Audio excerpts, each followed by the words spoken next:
Hello friends, ഇന്ന് നമ്മൾ മുട്ടക്കറി ഉണ്ടാക്കാൻ പോവാണ്. അതിനായിട്ടൊരു പാൻ വെച്ചിട്ടുണ്ട്. അതിലേക്ക് 2 ടേബിൾ സ്പൂണോളം വെളിച്ചെണ്ണയാണ് കേട്ടോ ഒഴിച്ചു കൊടുക്കുന്നത്. അപ്പോൾ വെളിച്ചെണ്ണ നമ്മൾ ഒഴിച്ചു കൊടുത്തു.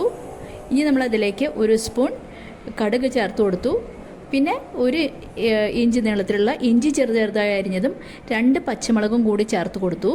പിന്നെ കുറച്ച് കറിവേപ്പില കൂടി ഇട്ട് കൊടുത്തു കേട്ടോ.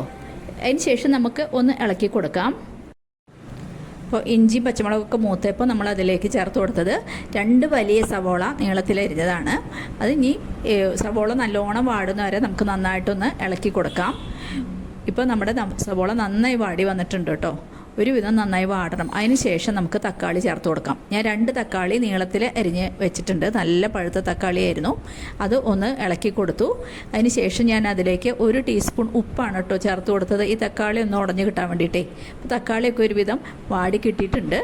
അതിലേക്ക് നമുക്ക് പൊടികൾ ചേർത്ത് കൊടുക്കാം. 1/4 ടീസ്പൂൺ മഞ്ഞൾപ്പൊടി, 2 ടീസ്പൂൺ മല്ലിപ്പൊടി, പിന്നെ നല്ല മുളക് പൊടി 1 ടീസ്പൂണാണ് ചേർത്ത് കൊടുത്തത്. അത് നിങ്ങൾ എരിവ് അനുസരിച്ച് ചേർത്ത് കൊടുക്കുക കേട്ടോ. കാരണം നമ്മൾ നേരത്തെ 2 പച്ചമുളക് കൂടി ചേർത്ത് കൊടുത്തിരുന്നു. ഇനി നമുക്ക് നല്ലോണം വഴറ്റിയിട്ട് നമ്മുടെ പൊടികളുടെ മസാലപ്പൊടികളുടെ പച്ചമണം പോകുന്നവരെ നന്നായിട്ടൊന്ന് വഴറ്റി കൊടുക്കുക കേട്ടോ. നമ്മൾ നല്ലോണം വഴറ്റി കൊടുത്തു. ഇനി നമ്മൾ അതിലേക്ക് 1 ടീസ്പൂൺ ഗരം മസാല ചേർത്ത് കൊടുക്കുന്നുണ്ട് കേട്ടോ. അത് ടേസ്റ്റ് ഇഷ്ടമുള്ള ആൾക്കാർ മാത്രം ചേർത്താൽ മതി. അതിന് ശേഷം നമ്മൾ ഒന്നും കൂടി നല്ലോണം ഇളക്കി കൊടുക്കുക.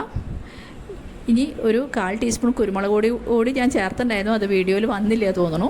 ഇപ്പം ഞാൻ ചേർത്തത് 1 കപ്പ് തേങ്ങാപ്പാലാണ്. ഇത് 2ാം പാലാണ് ചേർത്ത് കൊടുത്തത് കേട്ടോ. നമ്മൾ വെള്ളം കൂട്ടി പിഴിഞ്ഞെടുക്കില്ലേ, ആ പാലാണ് ചേർത്ത് കൊടുത്തത്.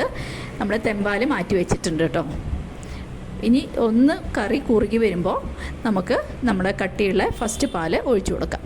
അപ്പോൾ ഒന്ന് നല്ലോണം കുറുകി വരട്ടെ. അതുവരെ നമുക്ക് നമ്മുടെ സ്റ്റവ് ഒന്ന് മീഡിയത്തിൽ ആക്കി വെച്ചിട്ട് വെയിറ്റ് ചെയ്യാം.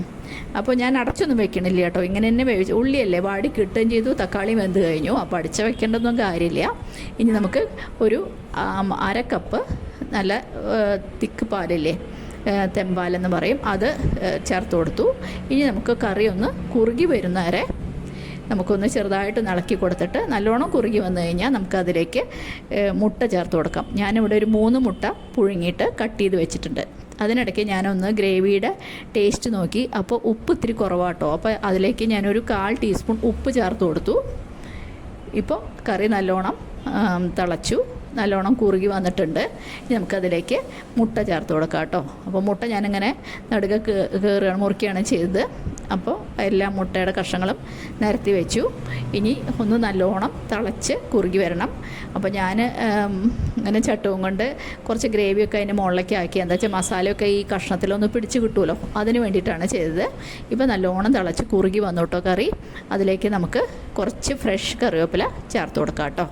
എന്നിട്ട് നമുക്ക് സ്റ്റൗ നമുക്ക് ഓഫ് ചെയ്യാം. എന്നിട്ട് കുറച്ച് പച്ച വെളിച്ചെണ്ണ ഒഴിച്ചു കൊടുക്കാം. അപ്പോൾ 2 ടീസ്പൂണോളം നല്ല മണമുള്ള പച്ച വെളിച്ചെണ്ണ മുകളിൽ കൂടെ ഒഴിച്ചു കൊടുക്കണം. അപ്പോൾ നല്ല മണം വരും നമ്മുടെ കറിക്ക്. അപ്പോൾ നമ്മുടെ മുട്ടക്കറി തയ്യാറായി.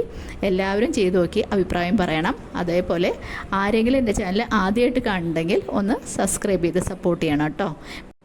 സബ്സ്ക്രൈബ് ചെയ്യുമ്പോൾ കാണുന്ന ബെല്ലൈക്കൺ കൂടി അമർത്താൻ മറക്കരുത്. എല്ലാവരും ഒന്ന് ലൈക്ക് ചെയ്യണം കേട്ടോ.